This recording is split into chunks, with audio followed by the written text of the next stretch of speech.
Bienvenidos a The Debate.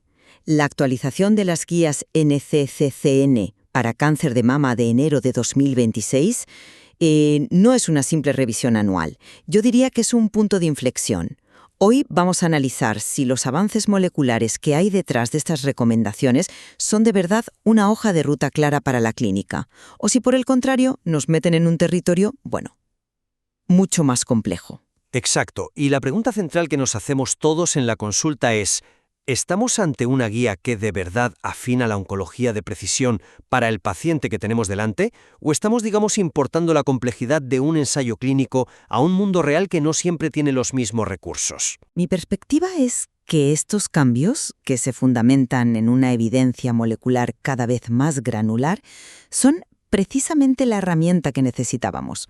Por fin, nos permiten personalizar el tratamiento de una forma inteligente, tanto para desescalar toxicidades que son innecesarias como para intensificar terapias en quien de verdad lo necesita.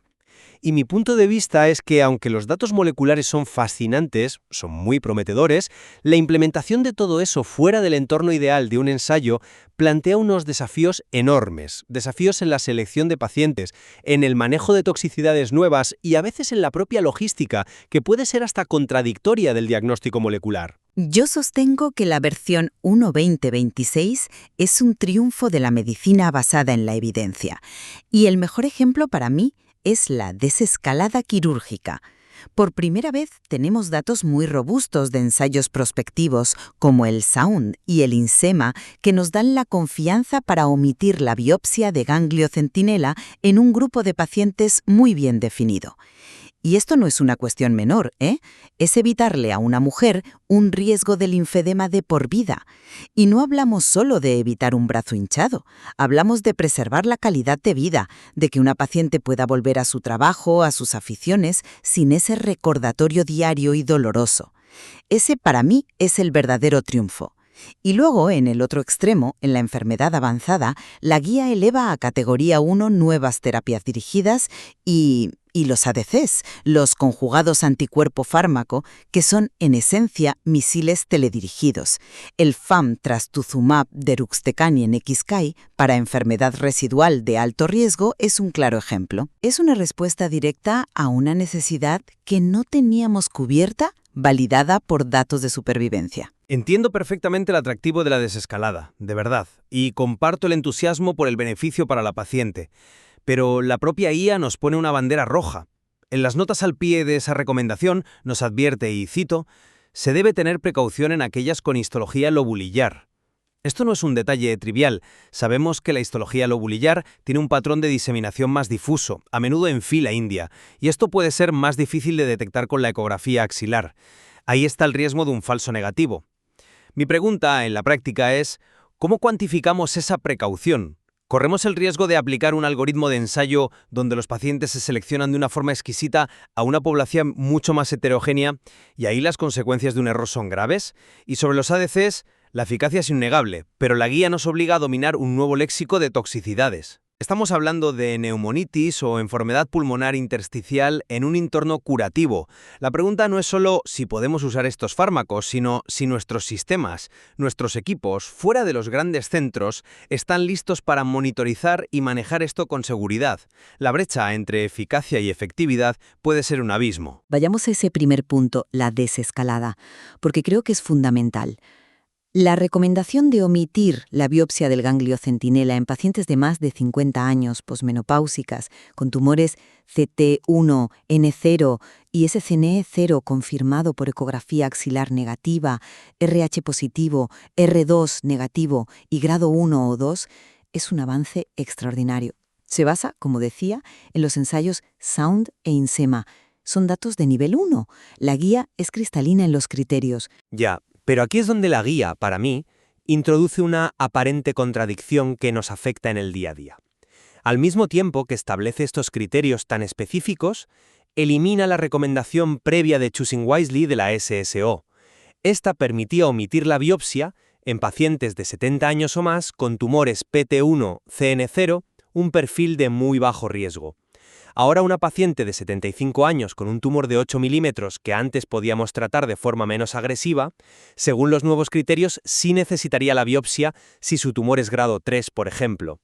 Antes de aceptar que esto es un avance, te pregunto, ¿qué evidencia tenemos de que el algoritmo de Sound es superior en la práctica real a la regla de Choosing Wisely que acabamos de abandonar, sobre todo en esa población de más edad? Bueno, ahí es donde difiero. No lo veo como una contradicción, lo veo como una evolución hacia una mayor precisión.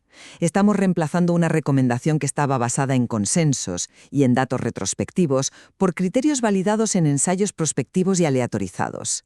Es un salto cualitativo en la evidencia. La precisión de los criterios de Sound y EINSEMA es justamente lo que nos da seguridad. Y sobre lo que comentas de la ecografía axilar, que es el pilar de la estrategia, es cierto, es operador dependiente, pero la solución no es descartar una estrategia que beneficia a miles de pacientes. Es un llamado a estandarizar la técnica y a la formación continua. La guía nos empuja a mejorar nuestros propios estándares de calidad. El argumento es sólido en teoría, pero choca con la realidad de muchos centros. Hablar de estandarización y formación es fácil, pero implementar programas de control de calidad para la ecografía axilar en todo el sistema es un desafío logístico y económico enorme. Mi preocupación está en el sistema, en que se garantice que seleccionamos a esa paciente correctamente el 100% de las veces, no solo en el hospital universitario de referencia. El riesgo no está en la guía, está en su aplicación, que puede ser muy heterogénea.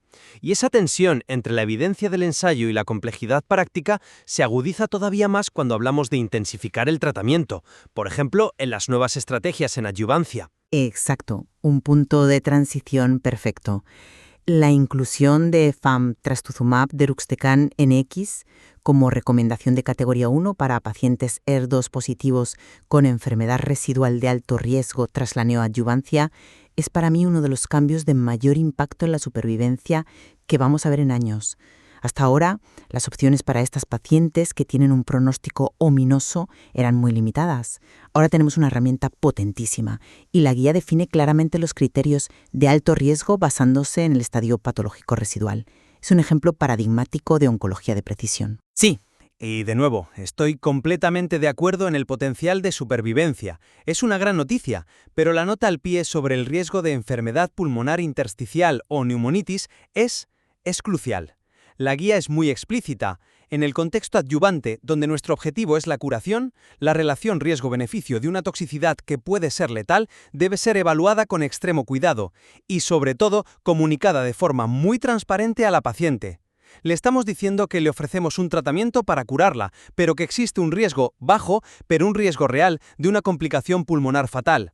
Es una conversación muy difícil. Es una conversación necesaria, pero no es nueva en oncología. Ya la tenemos con la cardiotoxicidad de las antraciclinas o del propio trastuzumab o con el riesgo de segundas neoplasias. Simplemente añadimos una nueva toxicidad de órgano a nuestra vigilancia. La guía nos obliga a evolucionar, a colaborar más con neumología, a educar a nuestros equipos. No lo veo como un obstáculo insalvable, sino como la nueva norma.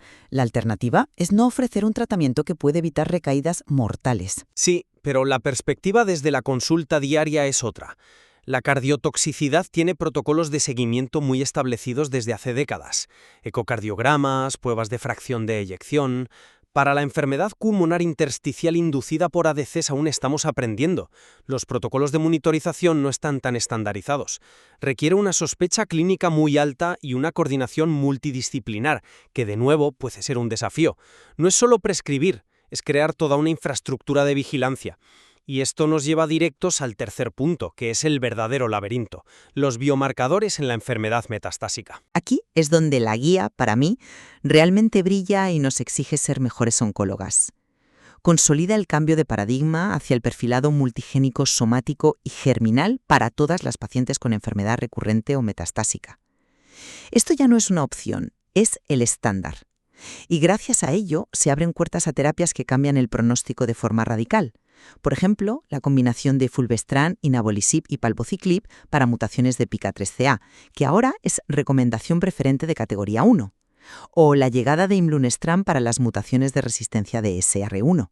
Es más, la guía da un paso adelante y posiciona la biopsia líquida, el ctDNA, como el método preferido para detectar estas mutaciones de SR1, lo cual es un salto cualitativo en agilidad. Dices prefiere el ctDN para detectar mutaciones de SR1. Una nota al pie, unas páginas más adelante, afirma, y cito textualmente, que la biopsia de tejido es preferible al ctDN para detectar la pérdida de copia homocigota de PTEN o la carga mutacional tumoral. Esto no es una cuestión académica. En la práctica, significa que tengo una paciente delante y debo decidir, ¿pido una biopsia líquida o una de tejido? ¿Pido las dos? ¿Cuál primero? Esto crea un dilema logístico y económico inmediato. Tengo que decidir si someto a mi paciente, que ya está en una situación de fragilidad, a una nueva biopsia de tejido con sus riesgos, sus retrasos, o si confío en una biopsia líquida que podría no darme toda la información. Pero la complejidad no es un argumento en contra del progreso.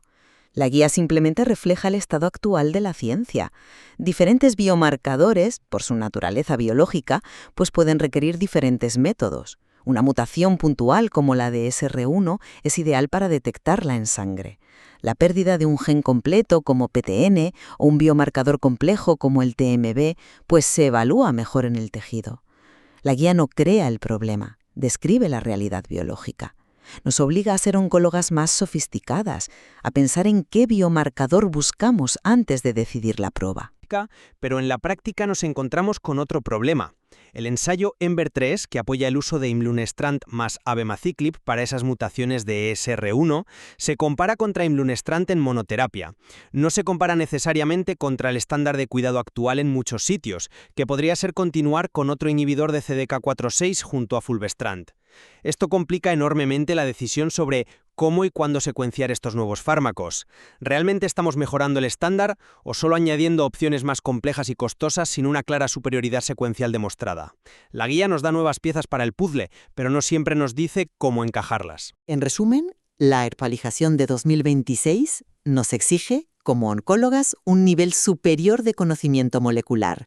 La evidencia nos empuja a abandonar dogmas quirúrgicos que llevaban décadas establecidos y a adoptar un enfoque guiado por biomarcadores desde el principio hasta el final. La personalización ya no es una aspiración, es el estándar de cuidado de hoy. La complejidad es el precio de este progreso. Y yo concluyo que, si bien el qué hacer está cada vez más claro gracias a la evidencia molecular, el cómo hacerlo en la práctica diaria, de forma segura, equitativa y eficiente, ese es el verdadero desafío. Estas guías subrayan la necesidad imperiosa de un juicio clínico experto para navegar las zonas grises, las toxicidades emergentes y las complejidades del diagnóstico molecular. El objetivo es asegurar que estos avances se traduzcan en un beneficio real y seguro para cada paciente, no solo para los que se tratan en condiciones ideales. Demuestran que el progreso es innegable, pero su aplicación requiere un análisis profundo y continuo. Y bueno, hay mucho más que explorar en el material. Este análisis es solo el comienzo. Invitamos a todos los oncólogos clínicos y especialistas en formación a unirse a nuestra comunidad en Oncología al Día. Nuestro objetivo es traer los temas más disruptivos a la mesa para elevar el estándar de nuestra práctica diaria. Síguenos para no perderte el próximo Deep Dive.